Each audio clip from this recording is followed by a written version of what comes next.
드립니다. 아멘. 네, 우리 옆에 계신 성도님들과 인사하겠습니다. 오랜만에 뵈니 반갑습니다 라고 인사하겠습니다. 네, 3일 만이지만 반가운 얼굴은 계속 봐야 되잖아요. 창세기에서 인류 최초의 범죄가 무엇이냐고 물어본다면 우리 성도님들은 다 아시겠죠? 모르는 사람이 없을 것입니다. 이 이야기가 얼마나 유명한지 교회를 다니지 않는, 예수님을 믿지 않는 사람들도 이 이야기를 다 압니다. 그래서 이 이야기가 드라마나 영화 같은 소재에도 자주 사용되게 되죠. 우리나라 드라마에도, 그리고 일본의 드라마에도 이 소재가 사용됐어요. 카인과 아벨, 이런 제목으로 있었습니다. 가인과 아벨 사건을 배경으로 하는 또 다른 영화도 있는데, 에덴의 동쪽, 이런 드라마나 영화에 대해서 많이 들어보셨죠. 오래전에 제임스 딘이라는 영화 배우가 주연을 해서 에덴의 동쪽이라는 그 미국 영화가, 저는 보지 않았지만 오래전에 있었던 것 같아요. 한 70년대. 그만큼 이 창세기 4장에 기록되어 있는 인류 최초의 이 범죄 사건은 하나님을 모르던 알던지 간에 많은 사람들에게 많은 이야기거리를 주는 거죠. 호기심을 갖게도 하는 그런 주제이기도 합니다. 이 사건의 발단을 우리 성도님들께서는 다 아실 겁니다. 하나님께서 아벨과 그 제물을 받으셨는데 가인과 그 제물은 받지 않으셨다는 것이죠. 왜 하나님께서 아벨과 그 제물은 받으시고 가인과 그 제물은 받지 않으셨을까요? 여러 가지 해석이 있지만 그 중에 하나는 아벨의 제사는 피의 제사였다, 그리고 가인의 제사는 곡식의 제사였기 때문에 그렇다라는 견해가 있습니다. 그런데 이런 견해는 요즘 잘 그렇게 받아들여지지는 않습니다. 왜냐하면 하나님께서 가인은 농부였잖아요. 농부였으니까 당연히 곡식으로 제사를 드렸고, 아벨은 이제 양을 치는 자였기 때문에 그렇게 양으로 제사를 드렸습니다. 그리고 성경 어디에도 하나님께서 피의 제사였기 때문에 아벨의 제사를 받으셨다라는 기록은 없죠. 왜 그랬을까를 생각해 보면 단지 우리가 추측할 수 있는 것은 히브리서 11장의 믿음장에서 아벨의 제사에 대해서 이야기하는 그 부분을 가지고 추측해 볼 수는 있습니다.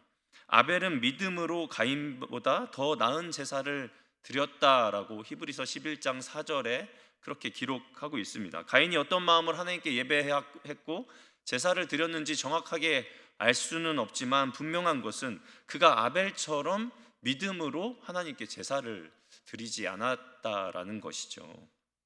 그리고 오늘 우리가 살펴볼 이 레위기 2장에서도 피의 제사가 아닌 곡식의 제사, 소제이죠.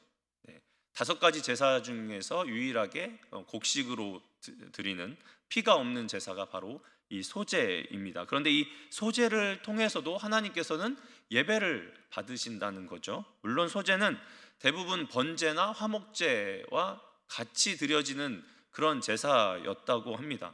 하지만 비둘기조차도 준비할 수 없는 굉장히 가난한 자가 그들이 비둘기보다 더 저렴한 밀가루와 곡식으로 하나님께 나아갈 수 있는, 단독으로 예배할 수 있는 제사가 소제이기도 했다라고 하죠. 그러니까 이것이 속죄제를 위해서도 쓰이기도 했고, 단독으로 또 번제 대용으로 가난한 자들에게도 사용되기도 했다라는 것입니다. 레위기를 준비하면서 여러 가지 이 제사의 신학적인 무슨 용어들이라든지 아닌 의미도 중요하겠죠. 제가 레위기 설교를 지금 3번째 하는데, 첫 번째 레위기 설교 이제 1장을 하면서 번제까지 하면서 처음엔 서론을 하고 그 다음에 번제 설교를 그때 몇 주 전에 했는데, 그 설교를 제가 하고 나서 우리 성도님들이 번제에 대해서 좀 더 잘 알고 싶었는데 제가 설명이 너무 부족하지 않았나, 그런 생각도 좀 해보기도 했습니다. 제가 했던 설교가 좀 번제의 용어라든지 이런 것들을 설명하기보다는 우리의 삶에서 어떤 의미가 있을까를 좀 고민하다 보니까 좀 그런 것들이 부족하지 않았나 싶었습니다. 근데 어쨌든 이 번제가 어떤 의미가 있었습니까? 화면을 한번 띄워줘 보시겠어요? 네, 있나요? 네. 그냥 제가 설교를 준비하고 지난번에 했던 것을 바탕으로 해서 그냥 나름 이제 성경에 나와 있는 걸 이제 정리해 본 거예요.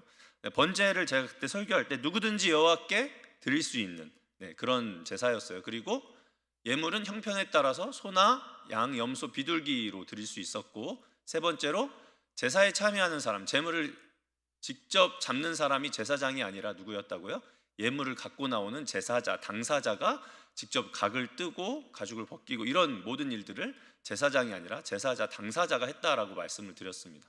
그리고 이건 좀 마지막으로 갔어야 되는데 여기 나왔는데, 예배에 대한 우리의 생각이나 하나님 앞에 나아가는 자세를 좀 생각하게 하지 않았나라고 제가 말씀드렸었고, 제물의 안수에서 죄를 속죄했고 전부를 불살라 드리는 화제였고, 전부를 다 불살라 온전히 드리는 거다 보니까 그리스도의 온전한 희생을 예표하는 제사가 바로 번제다라고 설명을 드렸습니다. 그렇다면 번제가 예수 그리스도의 희생, 온전한 희생을 예표한다고 한다면 이 소제는 무엇을 예표할까요? 많은 사람들이 예수님의 그리스도의 헌신, 예수님의 삶을 예표한다라고 소제를 그렇게 이야기하더라고요. 그래서 어떤 분들은 이 고운 가루로 예물을 드리잖아요. 소제는 그러니까 뭐 밀가루라든지 곡식을 빻아서 찌은 거라든지 이런 고운 가루로 예물을 드리다 보니까 이렇게 해석을 해요. 이거를 곡식이 고운 가루가 되기 위해서는 어떻게 해야 되죠? 맷돌 갈아보신 분들 계신가요? 저는 맷돌 세대가 아니라 잘 모르는데 우리 어르신분들은 맷돌 많이 갈아보셨을 거예요. 이 맷돌에다가 콩이라든지 곡식을 넣고 맷돌을 갈으려면 수도 없이 수십 번, 수백 번을 갈아야 이 맷돌에서 고운 가루가 나오잖아요. 그러니까 이 고운 가루가 생기는 이 과정을 예를 들면서 이렇게 이거를 해석하더라고요. 고운 가루가 곡식이 갈려서 고운 가루가 되는 것처럼 우리 자신도 밀가루처럼 충분히 연단되고 고아진 상태로 하나님 앞에 서야 된다. 소재 곡식을 이제 그렇게 해석을 했더라고요. 모르겠어요. 저보다 공부 많이 하신 분들이 그렇게 해석을 한 부분도 있으니까 뭐 맞는 것도 맞는 부분도 있겠죠. 해석하기 나름에 따라서 다를 텐데 그런데 저는 이제 이 장의 구조랑 이 소재의 특징들을 바라보면서 뭐 그런 부분도 있겠지만 좀 우리의 예수님과 연관된 것들로 한번 묵상을 해봤습니다. 먼저 소재의 구조를 한번 보겠습니다. 소재의 구조는 이렇게 되어 있어요. 1절에서 3절까지는 고운 가루로 예물 드리는 것에 대해서 설명을 하고 있고요. 4절에서 10절은 화덕에, 그러니까 여러 가지 다양한 방법으로 조리를 한 것에 대해서 이야기를 해요. 화덕에 구워서 철판에 붙이고 냄비에 것으로 이 세 가지의, 그러니까 이 세 가지 중에 어떠한 주방 요리를 할 수 있는 뭐라고 할까요? 그런 그릇을 갖고 하나 정도는 이런 그릇을 갖고 있겠죠. 아무리 가난한 사람이라도. 그래서 이런 다양한 세 가지의 조리 방법으로 소재를 드릴 수도 있었고, 그리고 11절에서 13절에서는 넣을 것과 넣지 못한 것, 소금은 넣고 그리고 누룩과 꿀은 넣지 말아라, 이런 항목들이 되어 있습니다. 그리고 14절에서 16절은 첫 이삭을 볶아 찌은 것으로도 소재를 드릴 수 있다라고 그렇게 설명이 되어 있습니다. 소재의 구조가 이렇고요. 또 특징들이 있더라고요. 소재의 특징이 무엇이 있냐면, 첫 번째는 다른 제사들과는 다르게 아까 이야기했듯이 곡식으로 드리는 제사, 피가 없는 제사입니다. 두 번째로 단독으로 드리기도 해요. 그렇지만 대부분은 번제나 화목제와 함께 드려졌던 다른 피해 제사를 풍성하게 하는 역할로 소재가 드려졌다는 거예요. 세 번째가 기름을 붓고 유향을 넣고, 그리고 네 번째가 기념할 것을 가져와요. 이거는 아까 세 가지의 조리 방법을 통해서 그 중에서 기념할 것을 가져와라, 이렇게 표현이 되어 있고, 누룩과 꿀을 첨가하지 않고 첫 이삭, 첫 것을 드리고 마지막으로 소금을 칩니다. 이것은 하나님의 언약의 소금이라고도 표현되어 있죠. 이 소재의 구조와 특징을 살펴보면서 저는 그 안에 담겨 있는 하나님의 우리를 향한 긍휼하심, 그리고 예수 그리스도의 삶을 보는 것 같았습니다. 소재는 이미 말씀드렸듯이 비둘기도 드릴 수 없는 굉장히 가난한 자들, 최빈곤 계층을 위한 속죄 제물로 허용이 되었다는 것이죠. 이때 속죄제에 바친 밀가루에는 기름과 향을 추가하지 않았어요. 물론 그들이 기름과 향을 추가하기에는 기름과 향이 굉장히 값비싼 물건이기도 했지만, 이것은 하나님을 기쁘시게 하는 목적이 아니라 자신의 죄를 씻기 위해서 드리는 제물이었기 때문에 그것을 첨가하지 않을 수도 있었습니다. 즉 소제는 극빈자들의 속죄를 위한 방편으로 드려지기도 했다는 것이죠. 하나님의 긍휼하심은 또 마지막에 말씀드렸던 마지막 절의 언약의 소금에서도 드러납니다. 고대 중동에서 소금은 굉장히 중요한 향신료였죠. 음식 재료였죠. 동맹과 친목과 약속과 충성의 맹세에 쓰여졌던 것이 바로 이 소금입니다. 바벨론에서는 부족한 동맹을 맺기 위해서 양자가 소금을 먹었어요. 그리고 페르시아 왕실에서는 신하들이 왕 앞에서 충성을 다할 때 소금을 먹었습니다. 페르시아 왕실 그리고 유목민들, 베두인 사이에서는 상호 동맹과 보호의 표시로 소금을 서로 먹었습니다. 그래서 우리 사이에 소금이 있다라는 격언이 있을 정도로 베두인들은 이 소금을 통해서 서로의 언약을 맺기도 했고 그리고 보호의 표시를 하기도 했었다는 것이죠. 그렇다면 성경에서 우리 오늘 읽은 말씀 13절 말씀에 보면 소제물에 소금을 치는 이유에 대해서 하나님은 무엇이라 말씀하십니까? 하나님의 언약의 소금이다 라고 이렇게 이야기하고 있죠. 민수기 18장과 역대하 13장에서는 이 말씀이 소금 언약이라고 표현되어 있습니다. 소금 언약 들어보셨죠?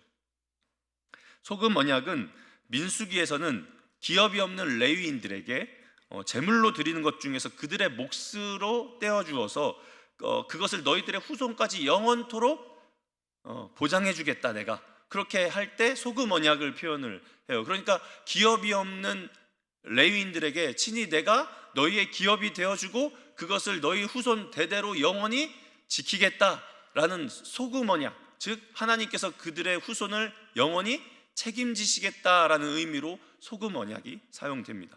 역대하 13장에서는요 이스라엘을 영원히 다윗과 그의 자손에게 주시겠다라고 표현되어 있을 때 소금 언약을 사용합니다. 그러니까 하나님께서 사무엘하 7장에서 다윗과 맺은 다윗 언약을 통해 말씀하셨죠.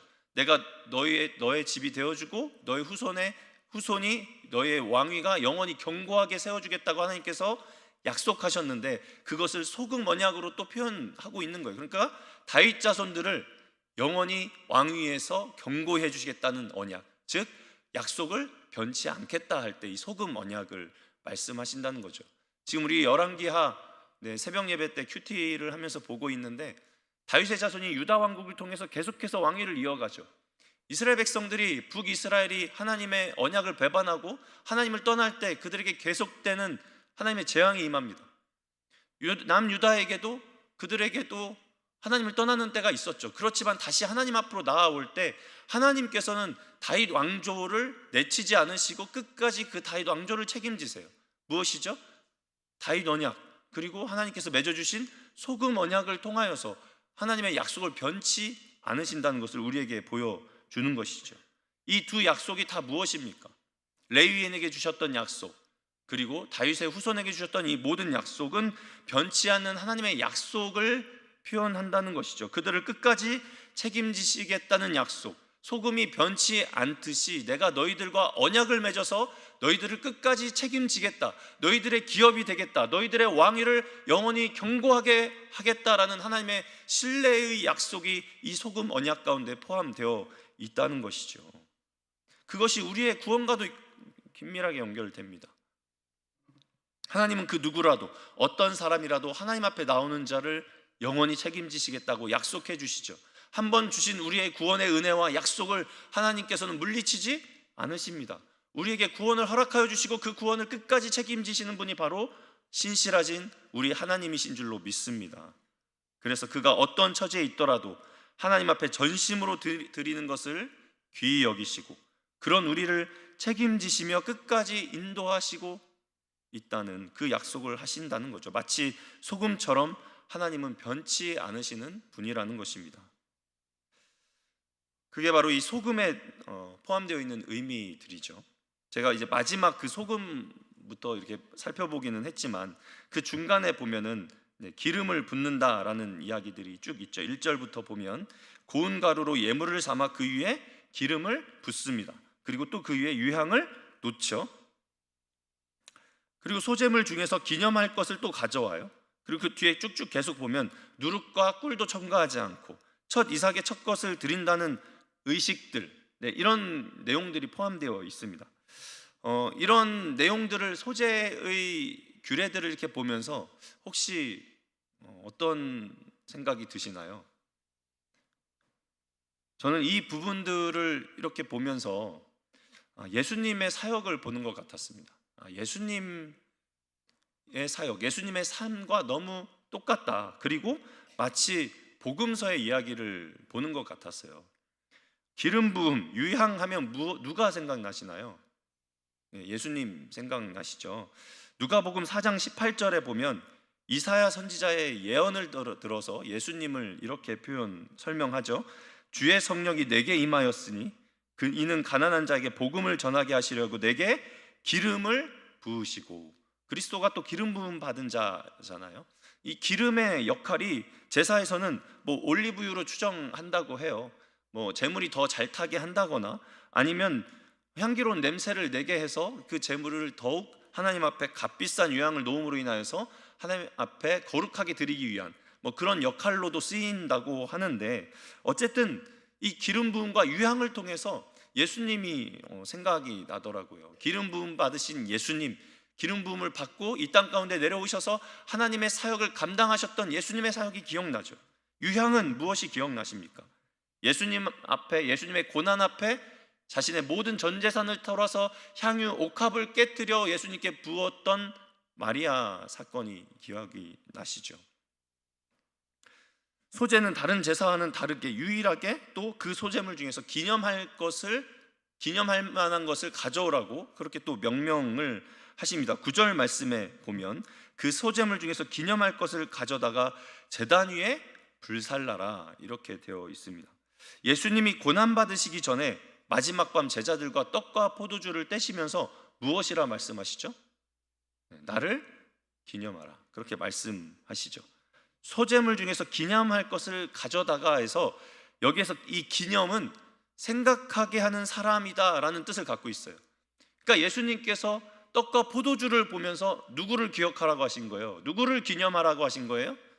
바로 예수님 자신을 기념하라고 말씀하신 거죠.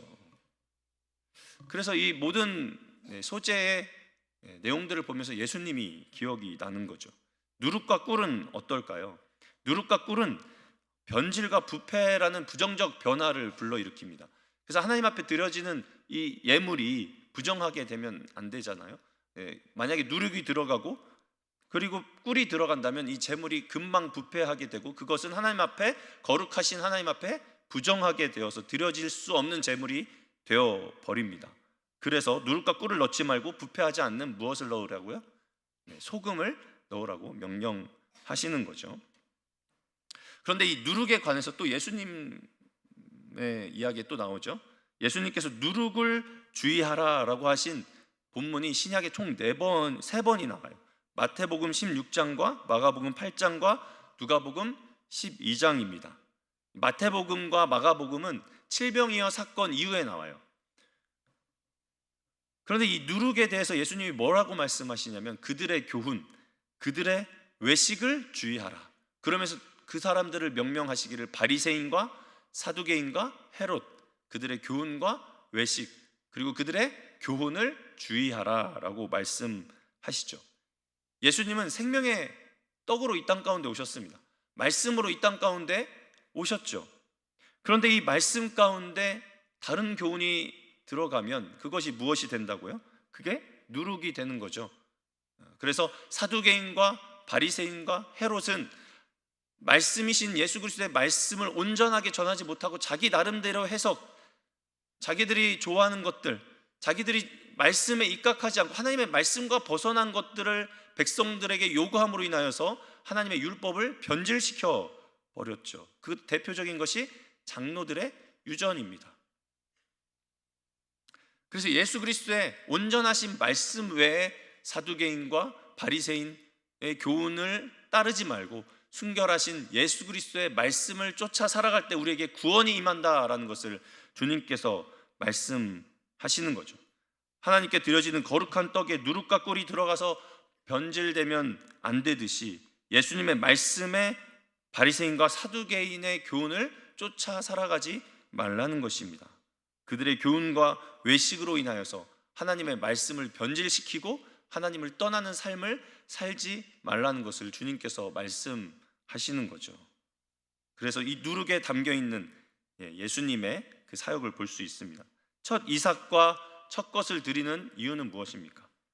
하나님께서 이스라엘에게 가나안을 주신 것과 그리고 그 땅에서 생산되는 모든 곡물들은 누가 주신 것이라는 고백인가요?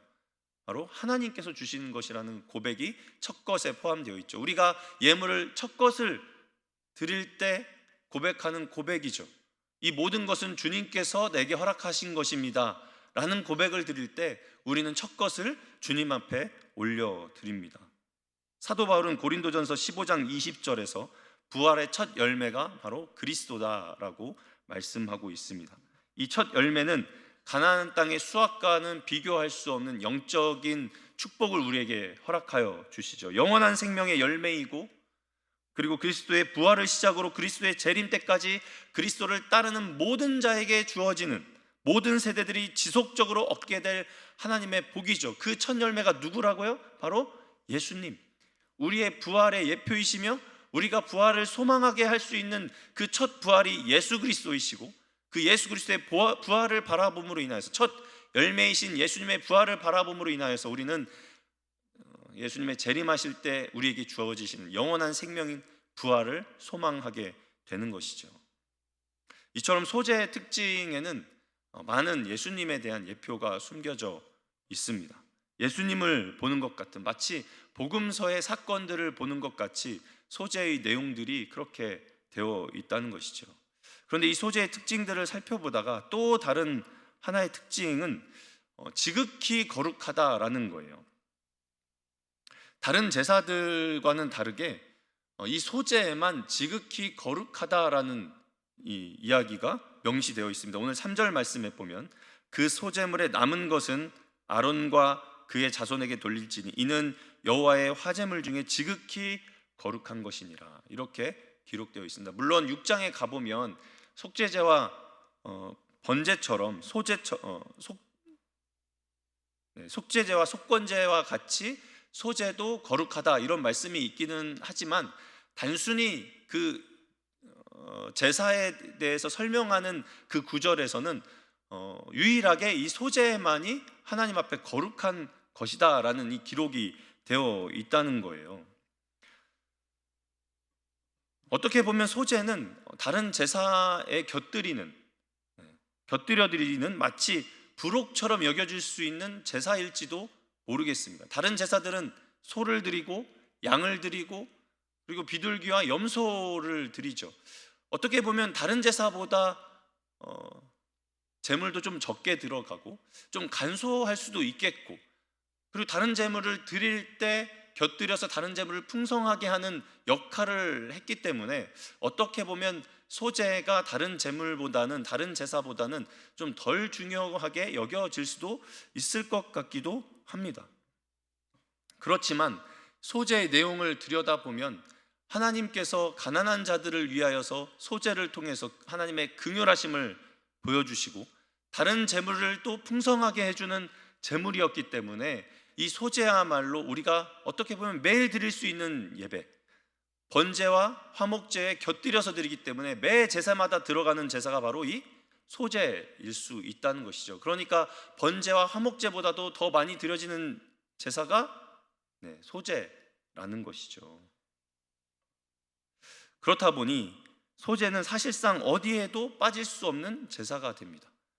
가난한 자들을 생각하시는 하나님의 긍휼하심과 영원한 하나님의 구원의 언약을 베풀어 주시는 그 하나님의 신실하심이 소제 안에 들어있고, 그리고 날마다 풍성하게 드려지는 그 예배 가운데 예배를 도와주고 그 예배를 풍성하게 해주는 역할이 바로 소제였다는 것이죠. 무엇보다도 예수 그리스도의 구원 사역의 그런 예표가 소제에는 곳곳에 숨겨져 있다는 것을 볼 때 소제는 결코 그 드려지는 제물의 값처럼 덜 중요한 것이 아니라 우리에게 하나님을 예배할 수 있는 하나님의 긍휼하심을 바라볼 수 있고 예수 그리스도의 사역을 바라볼 수 있는 그러한 예배일 수 있다라는 것이죠.